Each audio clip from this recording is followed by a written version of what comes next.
around the country who are already eligible and in some cases will be receiving a 35% tax break on health care for their employees. And I've already met small businesses around the country who say, you know, because of that, I'm going to be able to provide health care for my employees. I thought it was the right thing to do.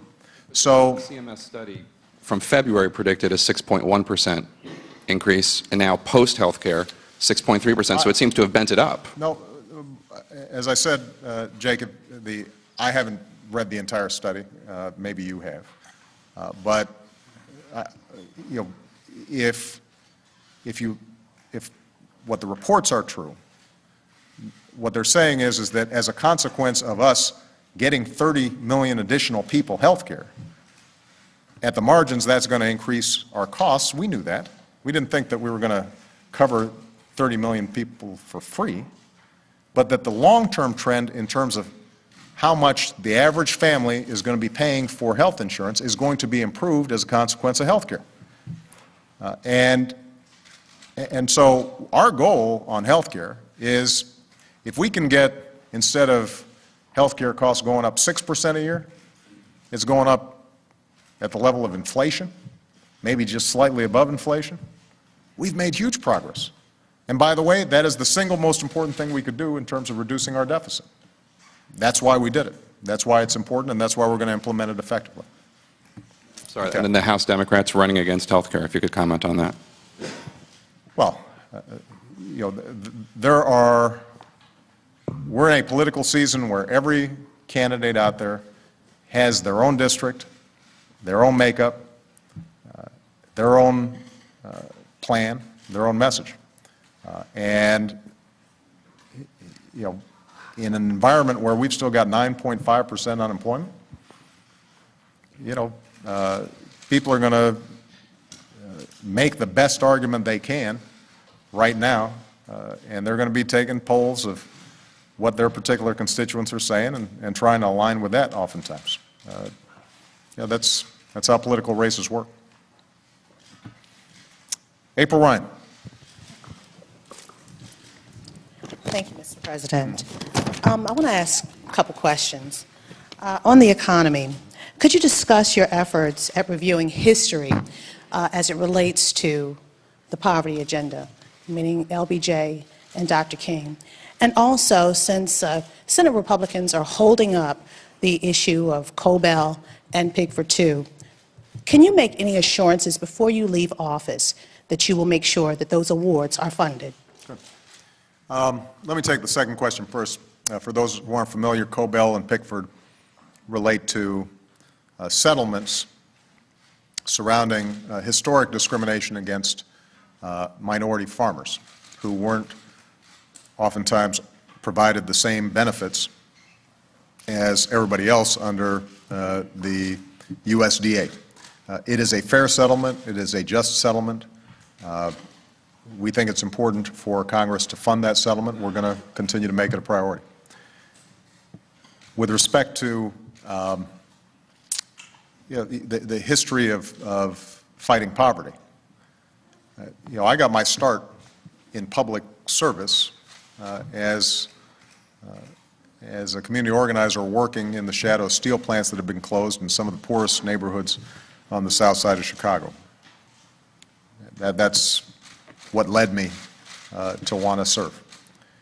And so, you know, I am constantly thinking about how do we create ladders for communities and individuals to climb into the middle class. Now, I think the history of anti-poverty efforts is that the most important anti-poverty effort is growing the economy and making sure there are enough jobs out there. Single most important thing we can do. It's more important than any program we could set up. It's more important than any transfer payment that we could have. If we can grow the economy faster and create more jobs, then everybody is swept up into that virtuous cycle. And if the economy is shrinking and things are going badly, then the folks who are most vulnerable are going to be those poorest communities. So what we want to focus on right now is broad-based job growth and broad-based economic expansion. And we're doing so against some tough headwinds because, as I said, we are coming out of a very difficult time. We've started to turn the corner, but we're not there yet. And so that is going to be my central focus. How do I grow the economy?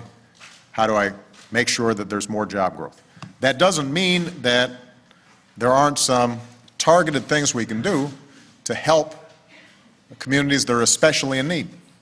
And probably the most important thing we can do after growing the economy generally is how can we improve school systems in low-income communities.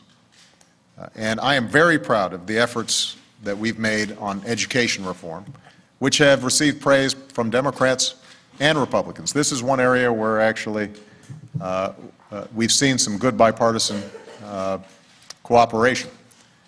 And the idea is very simple. If we can make sure that we have the very best teachers in the classroom, if we can reward excellence instead of mediocrity and the status quo, if we can make sure that we're tracking progress in real serious ways, and we're willing to make investments in what goes on in the classroom and not the school bureaucracy, and reward innovation, then schools can improve.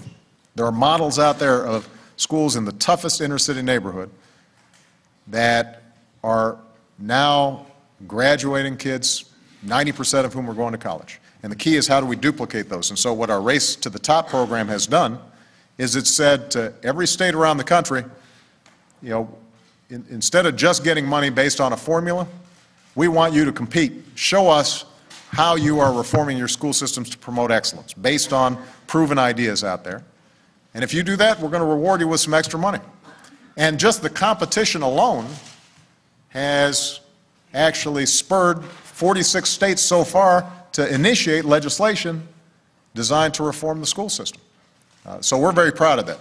And that, I think, is going to be one of the most important things we can do.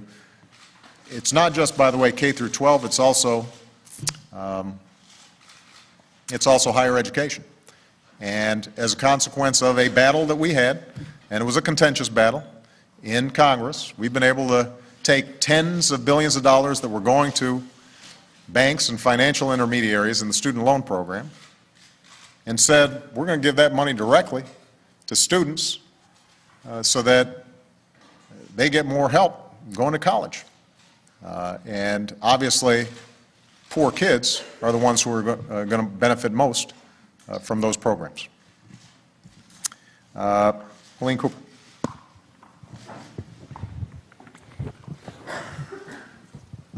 Thank you, Mr. President. Two questions, one on Afghanistan. How can you lecture Hamid Karzai about corruption when so many of these corrupt people are on the U.S. payroll? And on the Middle East, do you believe that Israeli Prime Minister Benjamin Netanyahu should extend the settlement moratorium as a gesture to peace? And if he doesn't, what are you prepared to do to stop the Palestinians from walking? Okay. On Afghanistan, we are in the midst of a very difficult but very important project. I just want to remind people why we're there the day before September 11th. We're there because that was the place where al-Qaeda launched an attack that killed 3,000 Americans. And we want to make sure that we dismantle al-Qaeda and that Afghanistan is never again used as a base for attacks against Americans and the American homeland. Now, Afghanistan is also the second poorest country in the world. It's got a illiteracy rate of 70%. It has a multi-ethnic population that mistrusts oftentimes each other. And it doesn't have a tradition of a strong central government.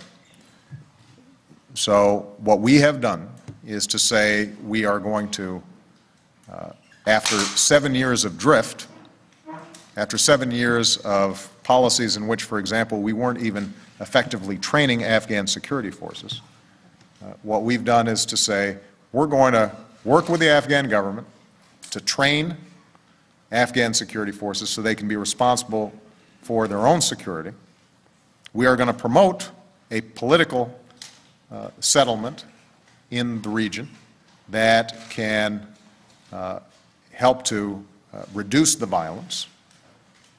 We are going to encourage an Afghan government that can deliver services for its people. And we're going to try to make sure that as part of helping President Karzai stand up a broadly accepted, legitimate government, that corruption is reduced. And we've made progress on some of those fronts.